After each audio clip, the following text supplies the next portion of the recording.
This is 911. Do you have an emergency? Today on Rescue 911, a horrifying ordeal. Somebody's trying to break into my house. Children left unattended. I thought I lost my kids. Terrorized by burglars. Apparently he's gotten into the house.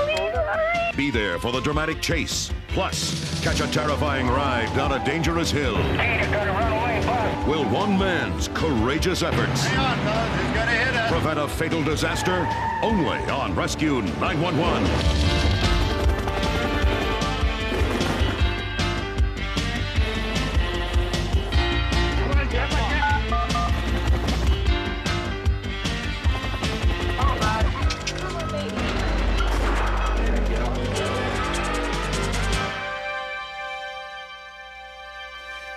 We begin on the morning of November 1st, 1990, in Madera, California.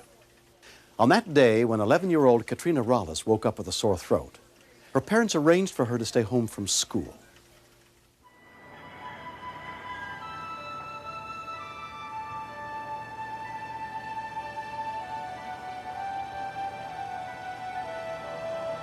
By 9 a.m., Irma Salas and her husband had already left for work. Katrina was looking after her 10-month-old baby sister until their grandmother could pick them up.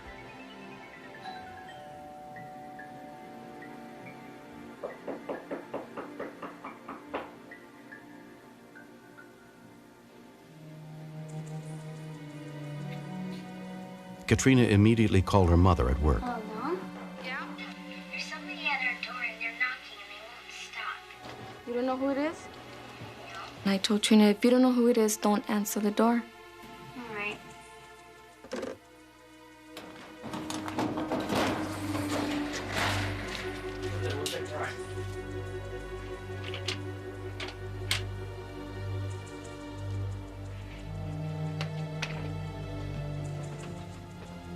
She went and got the baby, and they both went under the bed, and that's when she called me again. We're in the garage. I thought I lost my kids. I thought I wasn't gonna see them again. I just wanted to come home and be there first, but she wanted someone here fast, and that's what she thought of, 911. At 9:45 a.m., a call came in to dispatcher Heidi Foley. Is it Katrina Rollis? Somebody's trying to break into my house. What's your address? 434 Street. Are they at the front or the back? They're in the garage trying to open the doorknob. They're in the garage. Okay, stay on the line with me. The okay? thought of this being a child, what's going to happen, it's nerve-wracking, but on the other hand, you know you're not going to be able to help that child or that person unless you can remain calm and get the people there that need to respond to assist her. 47 Madera 2. 47. I need you to respond to a 459 in progress. Okay, and how old are you? I'm 11. 11 years old. I'm sick and I'm taking care of my sister. Okay, so you're 11, and how old's your sister? She's 10 months. He's still trying to open the door. Okay, they're on their way. I just want you to stay on the line with me, okay? I could hear over the phone the door rattling, and apparently they were trying to break the doorknob. Madera police officer Brian Chapasoni was doing paperwork at the jail when he was notified of the incident. Madera 64, I'm en route. Where am I going? Being I have the two small children of my own, of course you're scared of what you're going to find when you get there. And the fact that dispatcher Foley was on the telephone with her, that was the only lifeline we had with that child at that time. That's the only way we knew that child was okay. They're banging on the door. Okay, hold on. Please Hold on. hurry. They're on their way, honey. They're on their way. Okay, calm down, because I'm going to help. I know you're scared. He broke it open. Oh, he broke it open.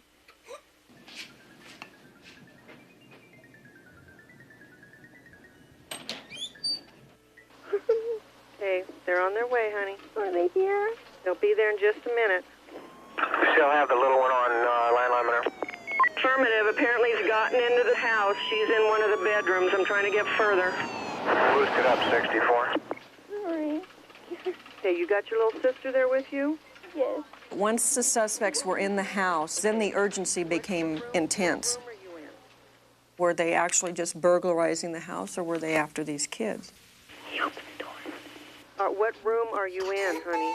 Are you in a bedroom, honey? Katrina?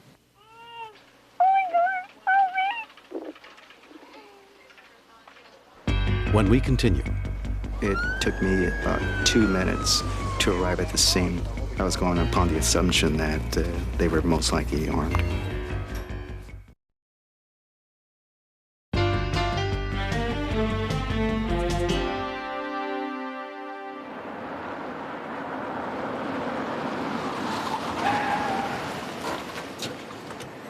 the first officer to get to the house was Robert Salas. It probably took me about 2 minutes to arrive at the scene. I was going upon the assumption that they were most likely armed.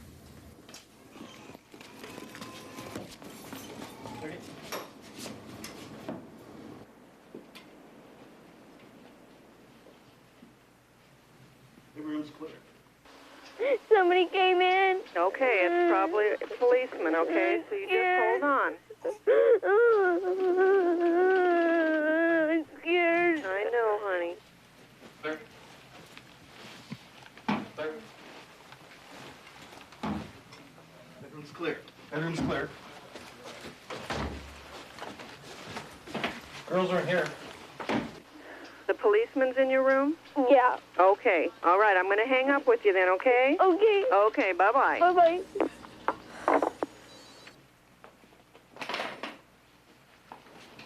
At the point that we'd gotten Katrina and her little sister out of the house, I'm satisfied.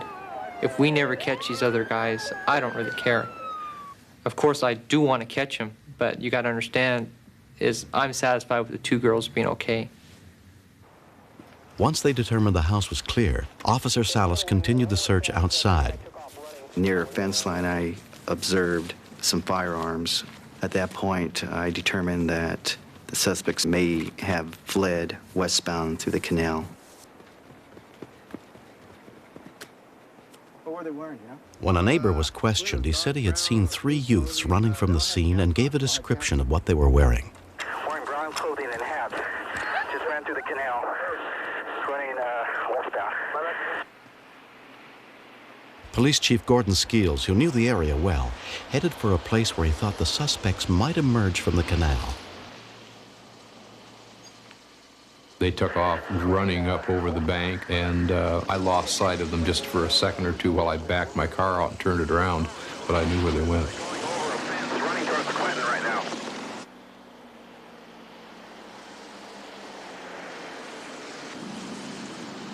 Officer Fabian Benavente then spotted the suspects and tried to keep them in sight. I was driving parallel with them as they were running and jumping over fences and dispatching the traffic to the other officers. They're right in the middle of the block running towards Washington. We felt that these subjects were armed. There was approximately 40 rounds of .357 Magnum ammunition and .38 ammunition found, so everybody in the search had that on their mind. I can see, I can see Clinton. I can see down to Lily as well. Various ones of us just took up posts around the area trying to establish a perimeter, and Sergeant Jeffries was in charge of the general operation. As other officers arrived, we began to fill in the gaps that we had. Just about every law enforcement agency in the county was represented because they had heard the radio calls and they came in to assist. I got a visual officer. He just peeked around the corner over here on Washington. Did one cross us over here?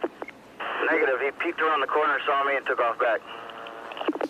He's still inside the perimeter. There's so many curious citizens running around here, it's hard to tell who's who.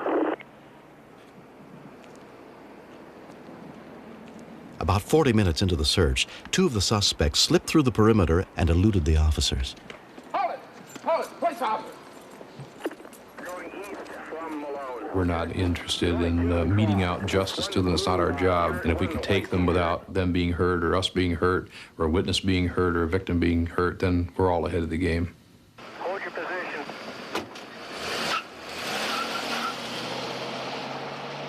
City units, I have one suspect in the backyard at 3 Magnolia. He's under a table.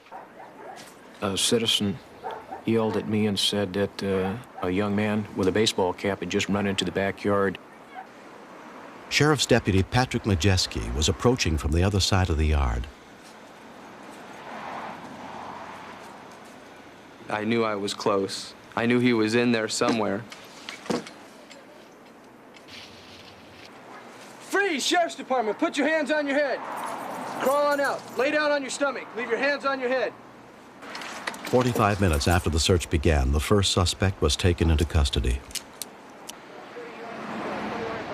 The search for the other two suspects continued.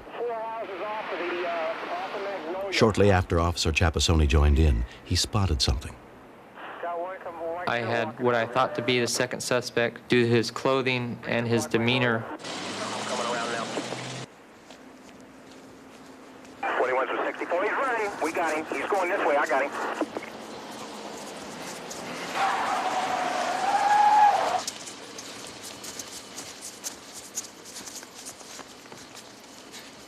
Go down to your knees. Go down. Go down. Go down. He basically threw his hands up and said, I had enough.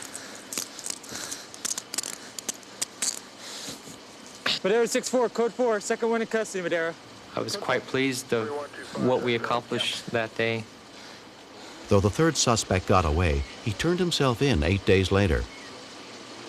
All three youths subsequently pleaded guilty and were sentenced to 60 days in juvenile hall, community service, and restitution. Martin Rollis was thankful that his daughter Katrina knew what to do in an emergency. Whatever they did, that was fine as long as my kids were all right. And it was just a thing of what could have happened to her. And I just felt good just to see him alive. Can I eat now? Katrina wanted to meet the dispatcher. I had a day off the next day, so we went over there. And she said that I had a bright little girl. And I told her, I sure do. Katrina did very well in responding to the questions I needed answered, so that she was instrumental, actually, in helping us apprehend the people that we did. Congratulations. The Madera Police Department gave Katrina an award in recognition of her heroic actions. By apprehending these three individuals, it showed us that they had been the ones that had done numerous burglaries throughout the city and the county area. And as a consequence, it probably saved a lot of other people being victimized by the same group. I'm not scared anymore because it's all over with, and I don't think it'll happen again. But if it does, I know how to use the 911 system. Next. He was messing with the wheel and he was trying his emergency brake, but he had too much speed. He's trying to run away, boss. We gotta do something to stop it.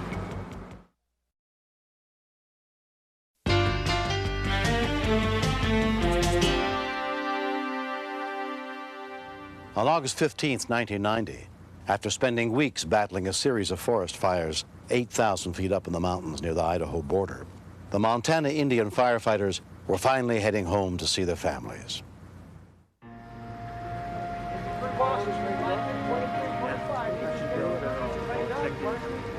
Peter Whitford was one of the bus drivers that day. There's 20 or 21 firefighters into a crew. Ernie had 2 crews.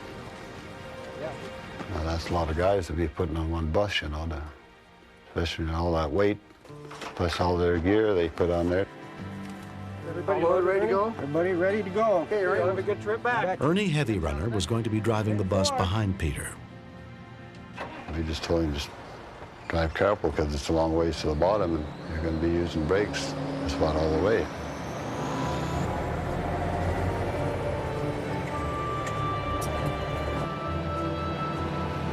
I was about 500 feet ahead of Ernie. Ernie, he's been driving for quite a few years, you know. Good driver.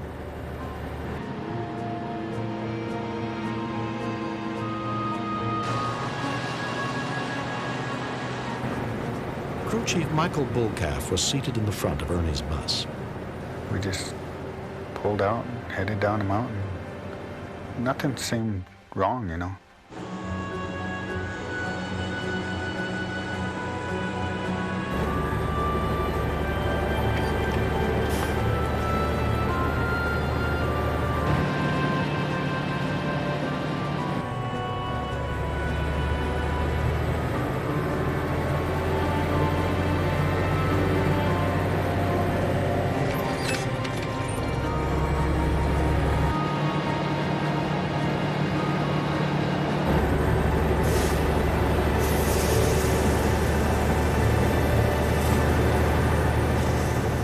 heard a sound, like these big trucks have when they step on their air brakes. Hey, you got a runaway bus. You got to do something to stop it. Turn it. Try and find another gear.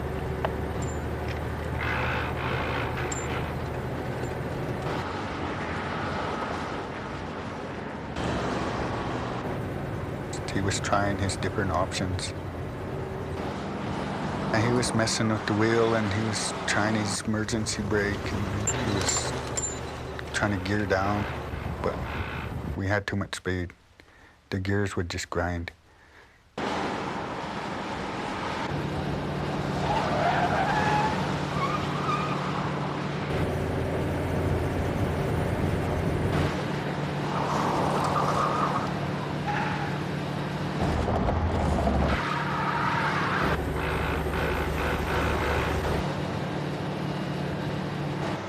I could tell that he was picking up speed pretty good.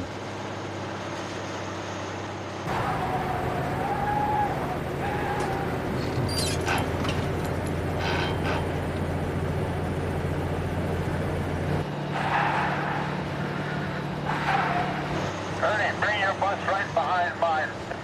So it just popped my mind if he could just hit the back end of my bus. Well, I got my brakes on, he can't go too far.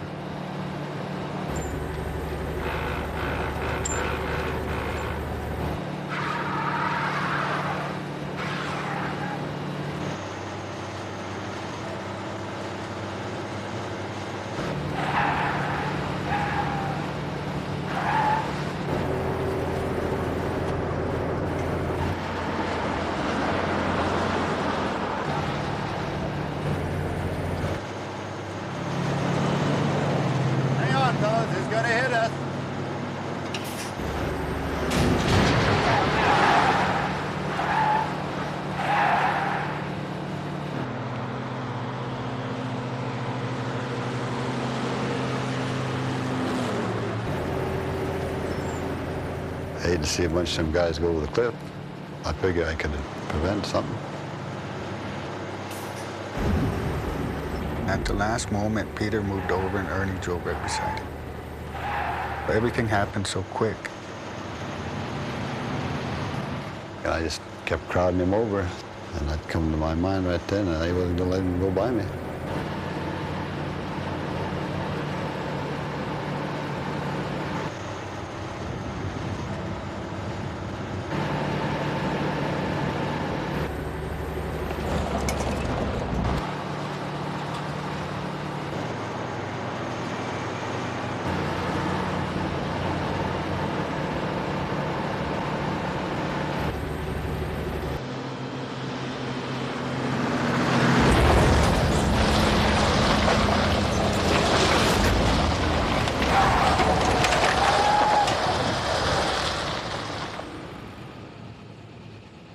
I was right under looking over at him.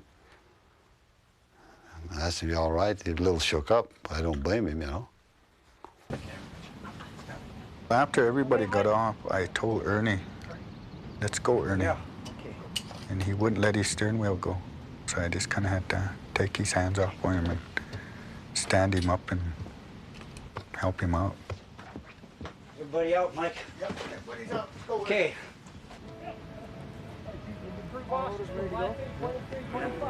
Yeah. Then I got out and looked the situation over. Never really dawned on me what we did until I got on the bus and looked the situation over the second time. Then I just kind of slowly fell apart right there. It hit me what happened. I'd say it's as close as you can come to losing not just one, but a few lives. 2 years later, Ernie Heavy Runner and Peter Whitford still drive the buses that transport the Montana Indian firefighters. Both men were presented with an award by the federal government for their heroic efforts that saved 42 lives that day. There's no doubt in my mind we could all die.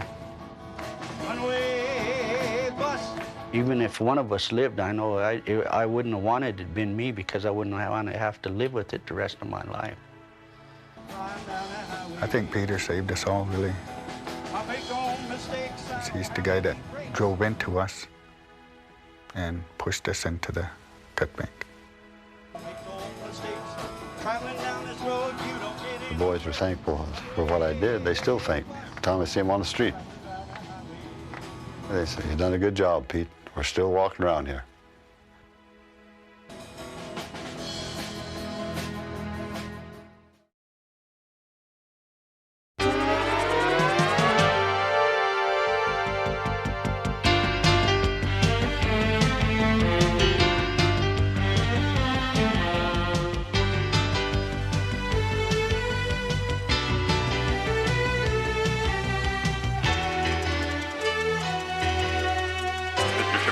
Step out of the car, please.